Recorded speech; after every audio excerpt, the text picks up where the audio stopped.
Hello বন্ধুরা, আজকে একটা মিনি ব্লগ নিয়ে চলে এসেছি পয়লা বৈশাখ উপলক্ষে। দেখতে পাচ্ছ আমি রেডি হয়ে আমরা তিনজনে বেরিয়ে গেছি, রাস্তায় গেছি আমরা। আবার পিউকে বলেছিলাম একটা হাই বলতো পিউ, তো হাই বলে দিয়েছিলাম। আমরা একটা সোনার দোকানে গেছি, ফার্স্ট টাইম আর কি টাকা জমা দিয়েছি আমি সোনার দোকানে। ঠিক আছে, সোনার দোকানে টাকা জমা দেওয়া উপলক্ষে জন্য আমাদের একটা সুন্দর উপহার দিয়েছে, চালের ড্রাম। তো এখান থেকে বলেছিল ফুচকা খাবে না আইসক্রিম খাবে, তো আমরা বলেছিলাম ফুচকাই খাবো, কারণ আমরা মেয়েরা একটু ফুচকা খেতে ভালোবাসি।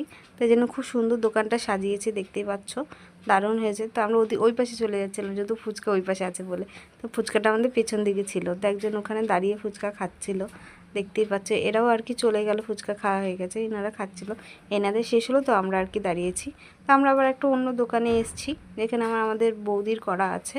ঠিক আছে, তো এখানে আর কি উনি ভেতরে গেছে, তো আমি বাইরে দাঁড়িয়েছিলাম, তো আমি আর ভেতরে ঢুকিনি। তো এখানে আমি সোনার দোকানের কাকুকে বলেছিলাম দোকানটা খুব সুন্দর সাজিয়েছো, তো একটু হাই বলে দাও। তো উনি আবার একটু হাই বলে দিয়েছে, আবার কাকু বলেছে বলে একটু হেসে দিয়েছে। তো উনি আবার নিজে থেকেই আমাকে একটা ঠান্ডা দিল, তো তুমি খাও বললো। আমি যেহেতু আসতাম এখানে, তো আমরা তিনজন মিলে ঠান্ডা খেয়ে বাড়ি চলে এসেছি। কেমন লাগলো সবাই জানিও কিন্তু, হ্যাঁ, কমেন্ট করে।